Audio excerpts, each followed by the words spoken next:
Mendengar alasan Sura tersebut, Baya mengatakan bahwa sungai merupakan daerah kekuasaan Baya, karena sungai itu berada di daratan, lain dengan air laut. Karena tidak ada yang mau mengalah, maka pertempuran antara Sura dan Baya pun kembali terjadi. Dalam sekejap, air di sekitar menjadi merah karena darah yang keluar dari luka keduanya, yaitu Sura dan Baya. Di dalam pertarungan yang lama itu, Baya digigit Sura di bagian pangkal ekor sebelah kanan, sehingga ekor Baya selalu membengkok ke kiri. Sura juga tergigit di bagian ekor hingga nyaris putus. Kemudian Sura kembali ke lautan. Baya pun puas dapat mempertahankan wilayah kekuasaannya. Dari peristiwa itulah kemudian dibuat lambang kota Surabaya, yakni ikan hiu Sura dan buaya Baya.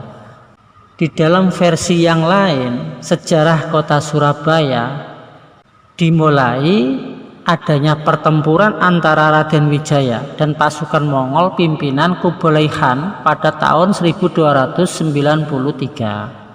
Awalnya kedatangan pasukan Mongol ke Jawa bertujuan untuk menyerang kerajaan Singosari.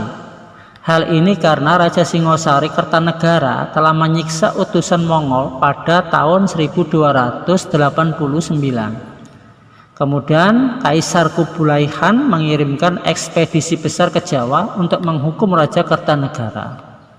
Namun sebelum pasukan Mongol ini tiba di Jawa, Raja Kartanegara terbunuh akibat pemberontakan Jayakatwang pada tahun 1292. Akhirnya pasukan Mongol bekerja sama dengan tentara Raden Wijaya untuk menyerang Jayakatwang. Selang beberapa hari setelah Jayakatwang menyerah, tentara Raden Wijaya balik menyerang pasukan Mongol. Pertempuran tersebut terjadi pada tahun 1793, tepatnya 31 Mei 1793 di Jawa, tepatnya di wilayah Surabaya. Tanggal tersebutlah kemudian dijadikan sebagai hari jadi kota Surabaya, di mana di dalam pertempuran tersebut Raden Wijaya mampu mengalahkan pasukan Mongol, sehingga pasukan Mongol pun akhirnya kalah dan meninggalkan tanah Jawa untuk kembali ke Cina. Raden Wijaya kemudian menjadi raja pertama kerajaan Majapahit.